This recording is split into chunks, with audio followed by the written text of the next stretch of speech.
नमो सिद्धाणमिडमो आयरीयाणम् नमो उवज्झायाणम् नमो लोये सौवसाहुणम्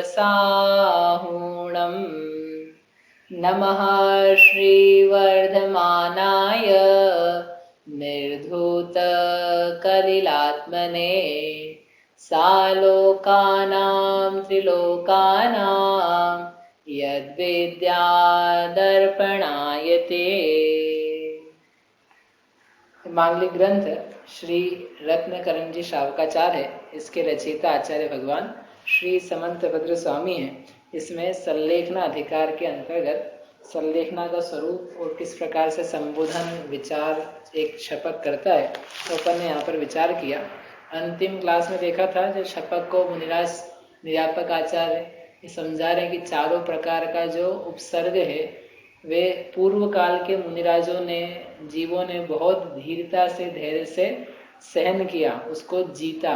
तो तुम भी उस उपसर्ग को याद करके देखो कि अपने ऊपर तो ऐसे उपसर्ग भी नहीं आ रहे हैं और धैर्य को धारण करके आराधना को मन में स्थान दे करके इस शरीर से भेद विज्ञान करते हुए पंच परमेष्ठी में और अपनी आत्मा में चित्त को लगाओ। शुद्ध ज्ञान के जो द्रव्य आगम है, आगम का दिया हुआ उपदेश है, उस उपदेश का स्मरण करो। वो उपदेश ही रसायन के समान है।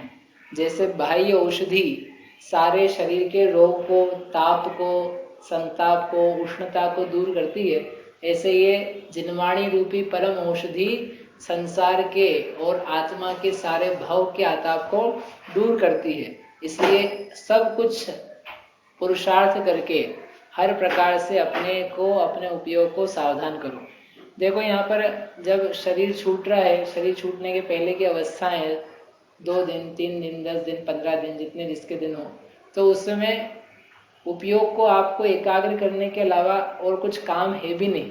क्योंकि अब कोई दुकानदारी, व्यापार, धंधा, लिखना, पढ़ना, बोलना, खाना, बनाना, काम करना, ये सब आवश्यकता नहीं है। आप करके भी क्या करोगे? आप मुझे बताओ।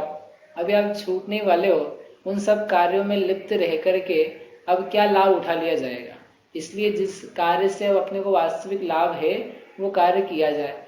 और यदि हमने वर्तमान काल में उसका संस्कार नहीं बनाया तो वो कार्य उत्तम होना संभव नहीं है।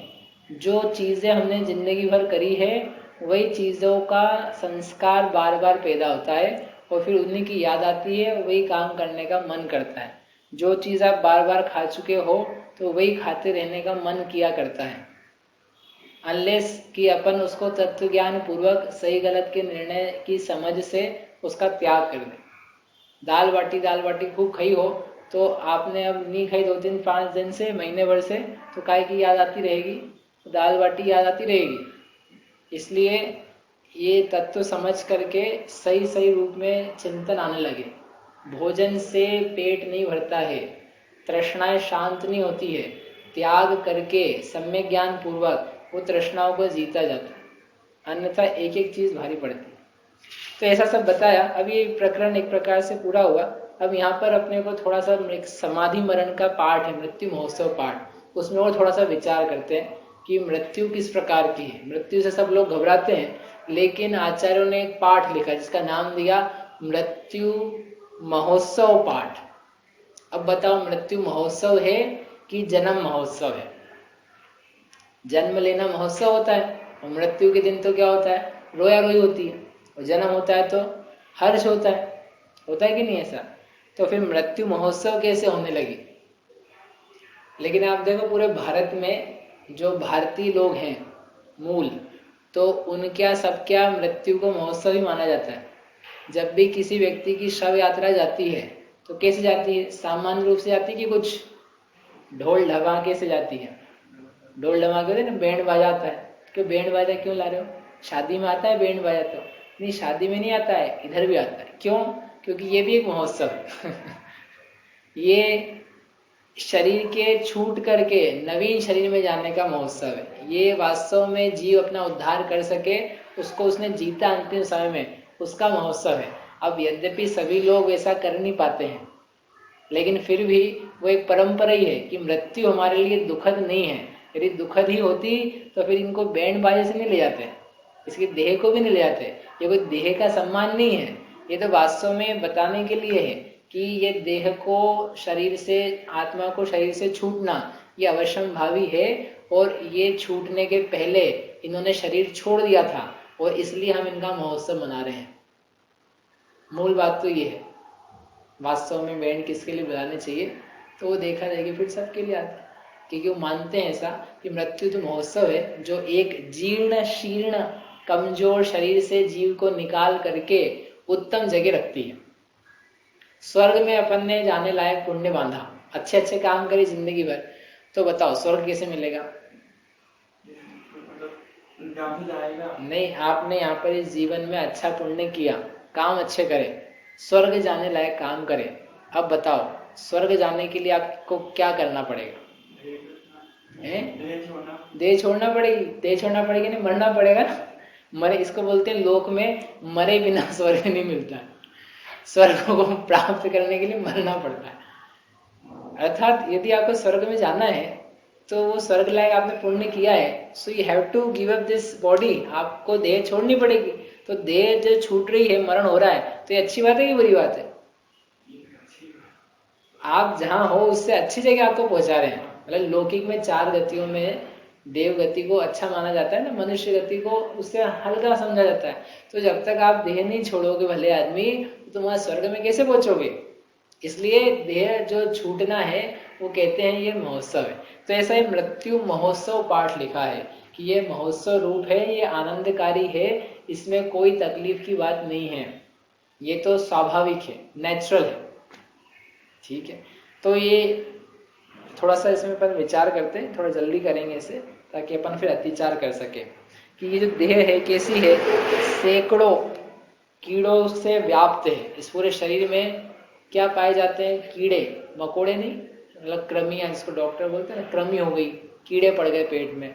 उसके अलावा भी शरीर में अनेक प्रकार के कीटाणु, जीवाणु, विषाणु, ये सब जगह व्याप्त हैं, रहते ही नहीं इतने तो ये व्याप्त है, तो ये अच्छी बात है। ये तो तुमको रोग का स्थान है, रोग से घिरा हुआ शरीर है। इस शरीर से छूट करके यदि तुम नए शरीर में चले जाओ तो इसमें क्या तकलीफ है? ये तो अच्छी बात है। इसलिए इस मृत्यु से न भेतव्यम, डरो मत।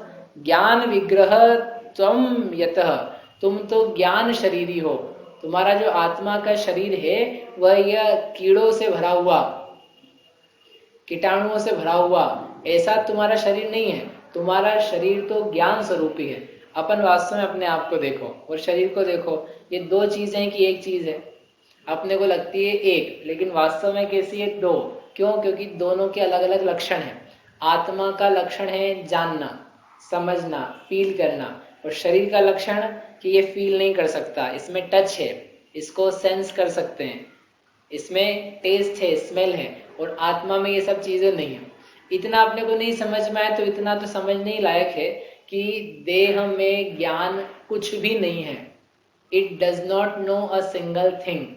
ये पूरा शरीर जो है ना, इस शरीर का एक एक परमाणु अज्ञानता से भरा हुआ है, और आत्मा पूरी की पूरी ज्ञान से भरी हुई है। आत्मा में ज्ञान ही ज्ञान है और शरीर में ज्ञान नहीं है। कैसे माने हम? हमको तो ऐसा नहीं लगता है। कैसे माने? मर गया, कोई जीव मर गया, तब तो मालूम ही नहीं पड़, हमको मालूम ही कैसे पड़ेगा ना, तो मर के चले ही गया। आप बोलोगे अपने लिए कि हम मरेंगे तो अलग हो जाएंगे और शरीर पड़ा रहेगा, तो मालूम कैसे पड़ेगा कि मैं ही गया था? पिछला वो तो मुझे याद नहीं है।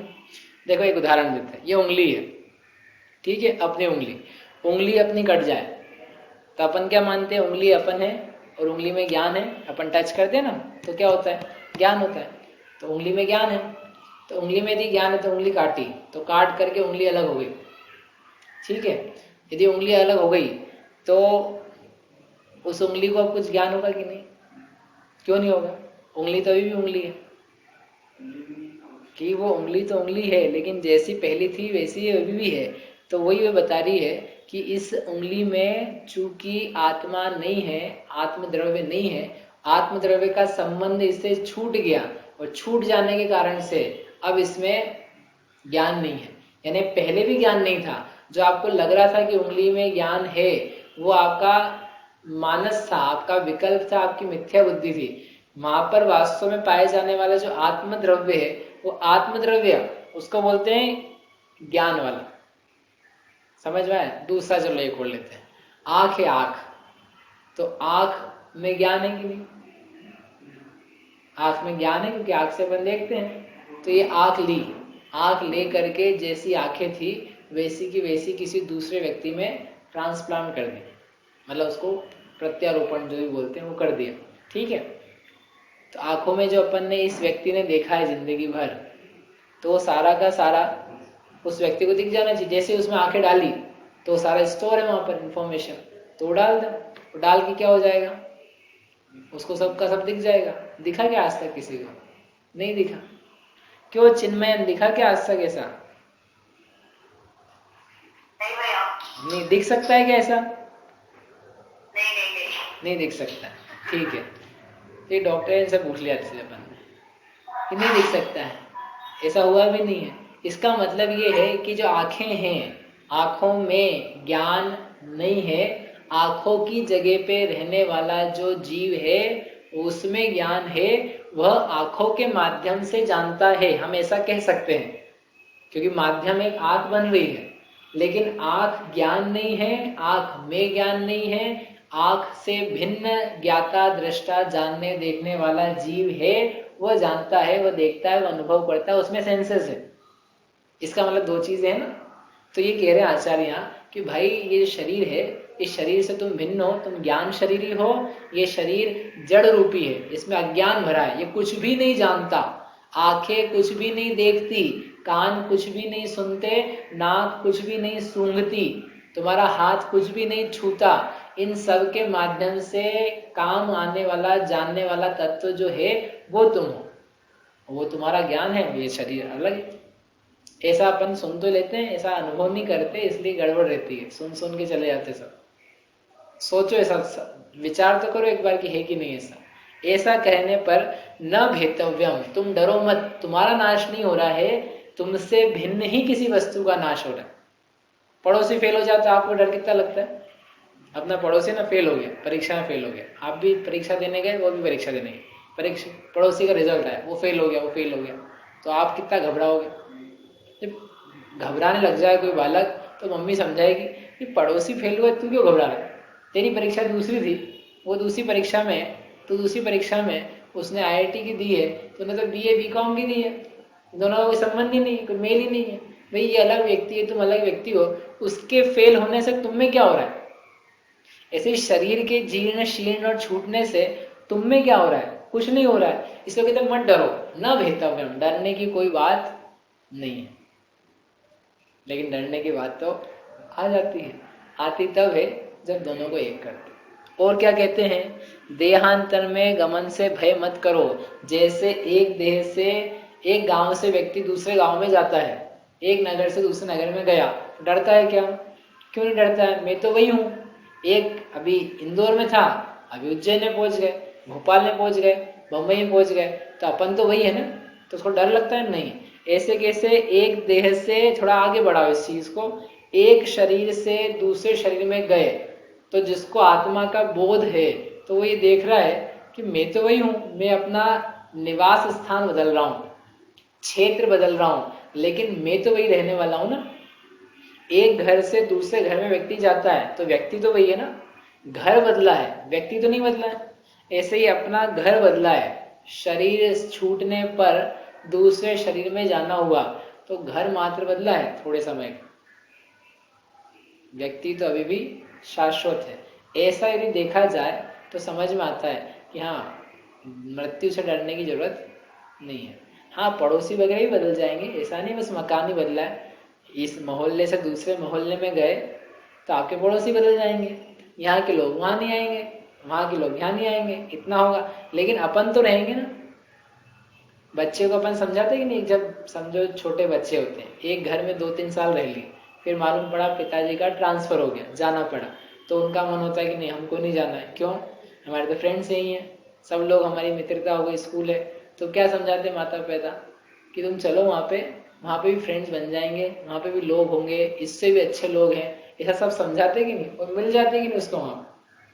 ऐसे कैसे अपने को समझने की जरूरत है कि तुम यहाँ पर हो, तुम कह रहे हो हमको शरीर नहीं छोड़ना, हमारे सब लोग यहीं पर है, साधर्म यही है, मंदिर यही है, माता पिता भाई बंधु यही है।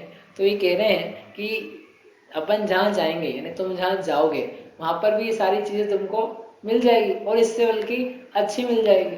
इसलिए तुम वहाँ पर जाने से भय नहीं खाओ। वास्तव में ये बालपना, बाल बुद्धि है कि हमको तो बस अब 2 साल यहाँ रह लिए तो यहीं पर रहना। 2 साल की जगह अपन 20-25-100-50 साल समझ लो। देह में हमेशा रहने की बुद्धि अपने लिए दुख का ही कारण बनती है, और उसी मोह के कारण से अपने को बार बार जन्म मरण होता है।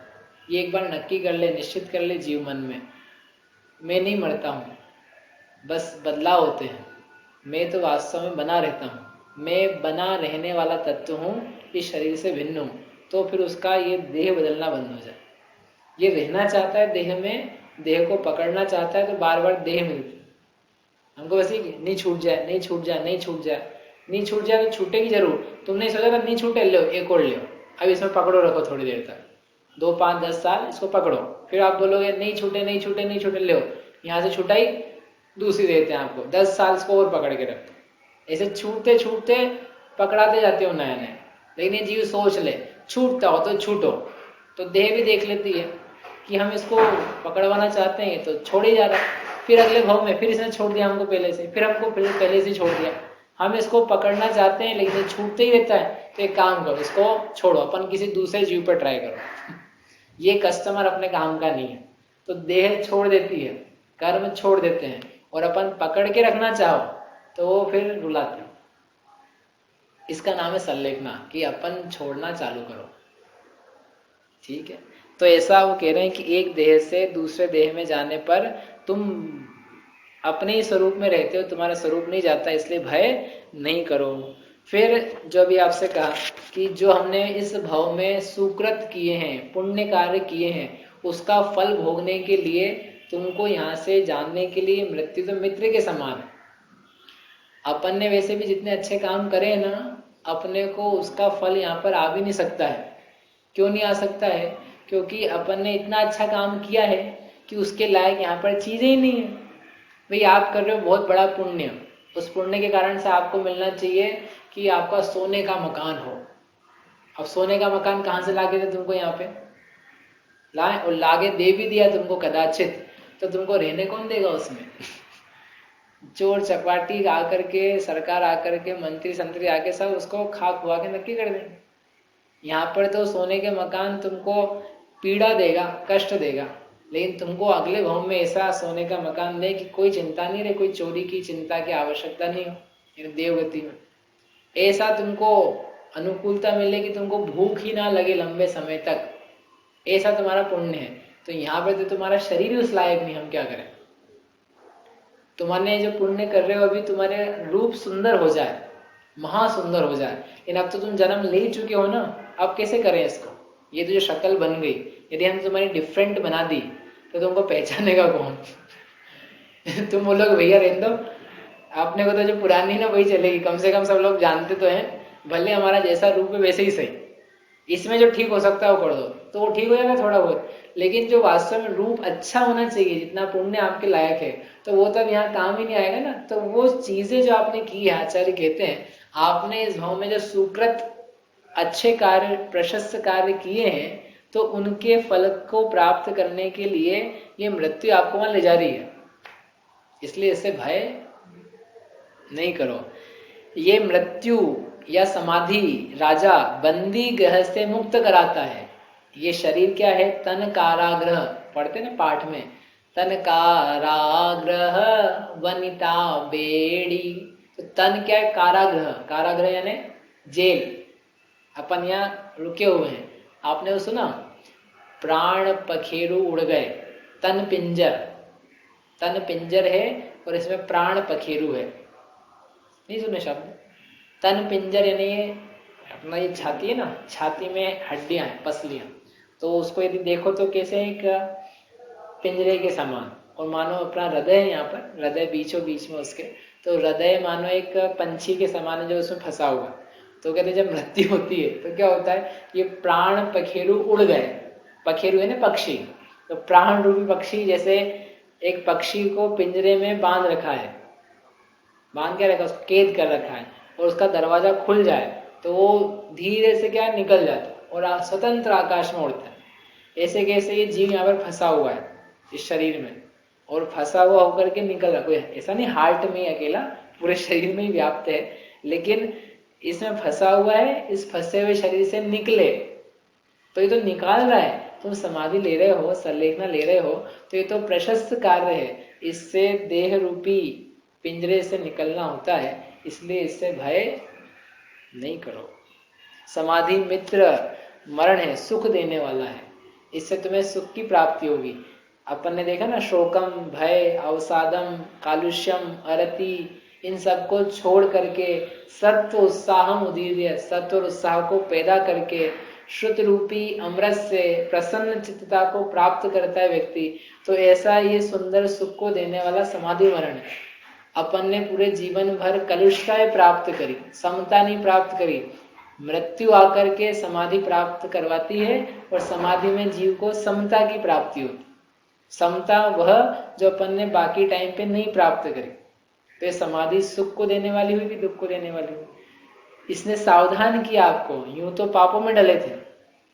आप देखो, ये थोड़े बहुत सोचने वाले लोग हों, यदि बुद्धिमान हो और भले उसने जीवन भर पाप किया हो, पाप मतलब बिल्कुल पाप नहीं, थोड़ा सामान्य सा, और पता लग जाए बस अपना समय ज्यादा नहीं है, सो क्या करेगा, अब वो जितने वो पाप कर रहा था उससे मुक्त हो जाएगा। देखो बहुत कर लिया, हमको नहीं करना, यानी वो अलर्ट हो जाता है। वो कहता है अब मेरे को थोड़ा भगवान का नाम लेना है, मुझे साधु की शरण में ले जाओ, किसी संघ की शरण में ले जाओ, मुझे अब व्रत करना है, मुझे कुछ शुद्ध की बात सुनाओ। तो जो थोड़ा सावधान हो, बुद्धिमान हो, उसके लिए मृत्यु सावधानी का काम करती है, अलर्टनेस लेके आती है, और जो मोही है उसके लिए क्लेश लेकर के आती है। तो कह रहे हैं कि समाधि तो सुख को देने वाला मित्र है, तुम्हें सावधान करने वाला है, इस मृत्यु और समाधि से भय नहीं करो, इसमें प्रसन्नता लाओ, चित्त को उत्साहित करो।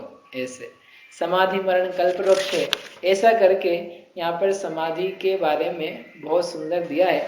आप सबसे हम ये कहते हैं ये पढ़ना, अभी मैं पूरा नहीं कर रहा हूँ इसको क्योंकि ये थोड़ा अलग है।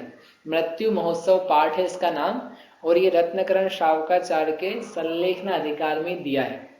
आप जब संलेखना अधिकार खोलोगे तो उसमें ये 126 नंबर का श्लोक, उसके बाद में 18 श्लोक अलग से दिए हैं जो अन्यत्र ग्रंथ के हैं। तो उसमें आप पढ़ो, इसको पढ़ करके मृत्यु वास्तव में किस प्रकार की है उसके बारे में चित्रण दिया है, और उससे अपने को कैसे समीचीन विचार ज्ञान की आवश्यकता है और भय नहीं करने की आवश्यकता है, भय नहीं करना चाहिए, वो सब यहाँ पर अच्छा परिणाम दिया। अब इसको अपन लेंगे ना तो बहुत लंबा हो जाएगा, जब वापस प्रसंग कभी आएगा तो देखेंगे। अब अंतिम समाधि की बात जो आचार्य उपदेश देते हैं कि इस समाधि को प्राप्त करते हुए हे जीव, तुम अतिचारों का त्याग करो। अतिचार यानी वे चीजें, वैसे परिणाम, वो दोष जिनके कारण से लिए हुए संलेखना में समाधि में दोष लगता है लेकिन पूरा नष्ट नहीं हो जाता, उसको बोलते हैं अतिचार। जैसे अपन ने पहले अणुव्रत पढ़े थे, शिक्षा व्रत, गुण व्रत, सब में अतिचार आए थे। अतिचार यानी जो लिया ऐसा कार्य कि जिसके करने पर, सोचने पर, बोलने पर जो व्रत ग्रहण किया है उसका कुछ भंग हो परंतु पूरा भंग ना हो, उसको बोलते हैं अतिचार। जैसे उदाहरण के लिए अहिंसाणुव्रत, अहिंसाणुव्रत में क्या कहा था कि मैं त्रस्त जीवों की हिंसा नहीं करूंगा, ऐसा व्रत लिया जीव ने। अब क्या किया उसने, घोड़े को बांधा, घर में घोड़ा गाड़ी थी तो घोड़ा उसके पास था, तो घोड़े को उसने बांधा और उसने इसको आज मैं सबक सिखाऊं ऐसा विचार करके उसको कस के बांध दिया गले से। तो उस कस के बांधने के कारण से वो घोड़ा कोई उसको मरा नहीं, वो जीवित ही है। इसको बोला कि भैया तुमने ऐसा करा, तुम्हारा व्रत था, इंसाणु व्रत था, तुमने इसको पीड़ा पहुंचाई, तुमको व्रत भंग हो गया। तो क्या कहता है व्यक्ति कि मैंने प्राणियों के मारने का, कि मैं नहीं मारूंगा ऐसा संकल्प लिया है, इसको मैं दुख दिया मैंने तो इसका मेरे त्याग नहीं है, ये तो मेरे व्रत के बाहर है, जबकि वो व्रत के भीतर ही था। लेकिन वो क्या कह रहा है, मैंने वध नहीं किया है इसका, इसलिए मेरा व्रत बना हुआ है। तो उसकी इस अपेक्षा से कि उसने वास्तव में वध नहीं किया है, हत्या नहीं कर दी है, उसको श्वास निरोध नहीं हो गया है, इस कारण से व्रत बना हुआ है। और देखा जाए तो इसने जीव को पीड़ा पहुंचाई है, त्रस्त जीव को, वो भी दुर्भावना से, इसलिए इसका क्या है, दोष है ये। तो ऐसा होने से ये अतिचार है। अनाचार क्यों नहीं कह रहे कि इसने मारा नहीं है ना, और इसके मन में ही भाव है कि मैंने तोड़ा नहीं व्रत, मेरे व्रत के भीतर ही किया है, और वास्तव में मारा नहीं उसने, दुर्भावना आई है तो क्षणिक परिणाम उसको बदल लेना चाहिए। तो ऐसी जो चीजें होती हैं उसको अपन ने कहा था कि क्या कहलाती है, ये अतिचार। वो ऐसा करे, मार ही दे, और फिर आप उसको बोलो तुमने मार दिया, तुम्हारा व्रत भंग हो गया। बोले मैंने घोड़े के मारने का थोड़ी ना व्रत लिया था, मैं तो गाय बैल हाथी बंदर इनका लिया था। तो ऐसा नहीं चलेगा कि अपन ने मन में कुछ भी सोच लिया और अपन कुछ भी करने लगे, कि यहाँ तो तुमने मार ही दिया उसको साक्षात, उसका कोई दोष भी नहीं था, अपराध भी नहीं था, उसने कोई तुम्हारे ऊपर आक्रमण भी नहीं किया था कि तुमने बचने के लिए कर दिया, इसलिए ये तो अनाचार। अनाचार यानी व्रत रहे ही ना, व्रत पूरा का पूरा टूट गया, उसको बोलेंगे अनाचार। और ऐसा कार्य कि जिसके कारण से व्रत में दोष लगा परंतु अभी भी व्रत बना हुआ है, हाँ, लेकिन वो बार बार करता जाए जान करके, तो वो अतिचार ही क्या बन जाए, अनाचार बन जाए। तो ऐसा ये अतिचार यानी अल्प दोष जो दूर करने लायक है। तो आचार्य ये कहते हैं कि हे साधक, अब तुम उन व्रतों के यानी इन सल्लेखना व्रत के अतिचार को भी दूर करो। तो कौन कौन से अतिचार है, तो अपन अब यहाँ पे पढ़ते हैं। कौन सा श्लोक है, 129 नंबर का, 28 तक कर दें, एक सेकेंड, ये बहुत सुंदर है, आगे आगे पूरा पढ़ना आप इसे। मैं पढ़ता हूँ, मैं ही पढ़ता हूँ। जीवित मरणाशंसे भयमेत्र स्मृति निदान नामानः सल्लेखनातिचारः पंच जिनेन्द्रिय समादिष्टः। सल्लेखना अतिचारः, सल्लेखना के अतिचार, पंच यानी पांच, जिनेन्द्र ही जिनेन्द्र भगवान के द्वारा, समादिष्टा यानी कहे गए हैं। जिनेन्द्र भगवान ने सल्लेखना नाम के व्रत के 5 अतिचार कहे हैं। कौन से, वो पहली लाइन है, जीवित मरण आशंसे, जीवित आशंसे यानी जीने की इच्छा, मरण आशंसे यानी मरण की इच्छा, दो चीज हो गई, जीने की इच्छा हो या मरने की इच्छा होने लग जाए, दो। तीसरा भय, भय करने लग जाना, डरने लग जाना, अब मैं कैसे दुख सहन करूंगा इत्यादि, तो भय नाम का अतिचार। मित्र अनुस्मृति, जो अपने मित्र लोग हैं, बंधु हैं, बांधव हैं, कुटुंब के लोग हैं, उनकी याद आने लग जाना, मेरा कितना अच्छा मित्र था, पड़ोसी था, घर वाला था, पत्नी थी इत्यादि, याद आना, वो क्या है, मित्र अनुस्मृति, मित्र का स्मरण। और अंतिम है निदान, निदान नाम का। ऐसे 5 हैं, इनको समझना हमने। कौन कौन से 5 है, जीने की इच्छा, मरने की इच्छा, भय, मित्र की स्मृति और निदान। इसमें से 2 अपन समझते हैं, बाकी बाद में करेंगे। कौन सा है पहला, जीने की इच्छा। जीने की इच्छा अतिचार। क्यों अतिचार है, जीने की इच्छा तो अच्छी बात है ना, आपने को जीना चाहिए, कि जीने की इच्छा होगी बाद में सामान्यतया, ठीक है, लेकिन अभी कहाँ पर है अपन, सल्लेखना में। सल्लेखना में क्या ले रखा है, अब मृत्यु पर्यंत मैंने व्रत लिया है, मृत्यु के आने तक हम इस धर्म रूपी निधि को सुरक्षित रखेंगे, और अपना ये देह को हमने त्याग कर दिया है। ये था ना तनु विमोचनम, शरीर के छोड़ना, यानी शरीर एक्चुअल में कब छूटेगा, अब हम इसको चिंता नहीं कर रहे हैं, हम तो ये देख रहे हैं कि हम शरीर से छूटे हुए ही हैं। ऐसा विचार करने वाला फिर ये सोचे मैं और जीऊं, तो और जीऊं यानी क्या हो गया, शरीर के साथ कुछ राग का परिणाम, शरीर में ही रहने का परिणाम इस प्रकार का पैदा होने लगा। तो कोई बुरी बात से नहीं, किस बात से, कि देखो अपने संलेखना ली है, तो संलेखना लेने के द्वारा ये सब लोग अपने को देखने के लिए आ रहे हैं, इतने जनता आ रही है और जनता आकर के धर्म की प्रशंसा कर रही है, इनके ऊपर धर्म का प्रभावना का अवसर पड़ रहा है। संलेखना लंबी चलेगी, यदि 15 दिन चली, 20 दिन चली, तो धर्म का खूब नाम होगा। इस प्रकार के भावना से कह रहे आचार्य कि यदि इस प्रकार की भावना से भी जीना चाहता है कि मैं ज्यादा दिन जीऊंगा तो धर्म की प्रभावना और अच्छी होगी, लोग समझेंगे संलेखना अधिक, तो कहते हैं क्या है, अतिचार। दिखने में कैसा लग रहा है, बढ़िया, क्या अच्छा तो भाव है, कोई बुरा भाव है क्या? 15-20 दिन और जिंदा रहेंगे तो 15-20 दिन तक लोग आ करके प्रशंसा करेंगे, मेरी थोड़ा करेंगे, संलेखना ही करेंगे, धर्म की करेंगे, धर्म के धारकों की करेंगे। तो अपन थोड़ा और जी लें, संलेखना अपनी और लंबी चले, ताकि क्या होगी, धर्म की वृद्धि होगी। ऐसे भाव से भी यदि वह संलेखना धारक अपने परिणामों को बिगाड़ता है तो उसको कहते हैं कि इसने व्रत में दोष किया, क्योंकि इसको राग की उत्पत्ति होने लगी। यहाँ के जो लोग हैं उनसे ये छूट नहीं पाया, अभी भी देख रहा है ये अपना है, ये चीज ऐसी हो जाए, यहाँ का परिणाम ऐसा हो जाए, ये सारे परिणाम योग्य नहीं, ठीक नहीं है। आपसे कहा था ना, तुम जा रहे हो, बस तुम जाओ यहाँ से, तुम अपनी संभाल करो, यहाँ का मत सोचो यहाँ क्या होगा, तुम अपना काम निपटाओ। लड़की की शादी होती है, शादी होते समय अब वो जिस घर से जाकर के नए घर जा रही है तो किस घर की चिंता करती है, पुराने घर की कि नए घर की? कई लड़कियां ऐसी भी हैं कि जिनके समझो पिता माता गुजर गई, पिताजी बचे हैं और पिताजी अकेले हैं बस।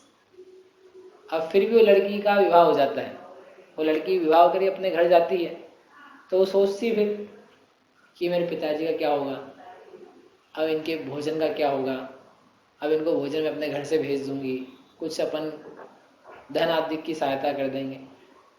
सोचे यदि इतना तो शादी नहीं कर पाए, बोले अपने पिताजी जब तक तो देखो अपन विवाह नहीं करेंगे, क्योंकि इनको कौन देखेगा, या तो इनको भी अपने ससुराल लेके चले तो ससुराल कौन उनको भेजेगा, तो हो गई नहीं ऐसा।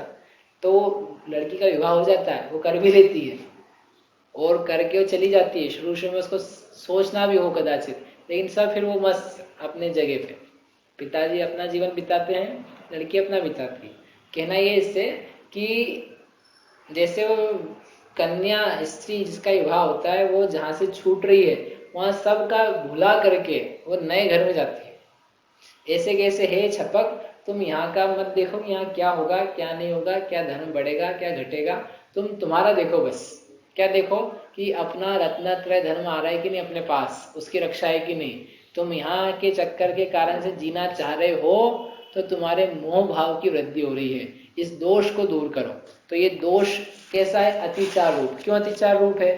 क्योंकि वो कह रहा है कि मैं अधर्म के लिए, भोगों के लिए थोड़ी ना जीना चाहता हूं। भोगों के लिए यदि जीना चाहे कि नहीं नहीं अपन थोड़ा और जी लेंगे तो खाना पीना बढ़िया चलेगा, बेटे का मुंह देख लेंगे, 1 घंटा और जी लेंगे तो फ्लाइट से निकला है आएगा तो अपन देख लेंगे, ऐसा यदि सोचने लग जाए तो अनाचारी है, तेरा मोह ही नहीं छूटा है, मिथ्यात्व नहीं जा रहा तेरे। ये इसके कारण से जीना चाहना ये तो बेकार की बात, ये अनाचार हो गया। लेकिन इस धर्म के निमित्त के कारण से तुम जो और जीना चाहो वो क्या है, अतिचार। इसलिए ऐसे भी अतिचार को है शपथ दूर करो, अपनी आत्मा को आत्मा में लगाओ, ऐसा ही एक हुआ। दूसरा है मरण का, अपन अब आगे करें, ठीक है। जावाणी के ज्ञान ते सूझे लोकालो, सो वाणी मस्तक नवो सदा दे तो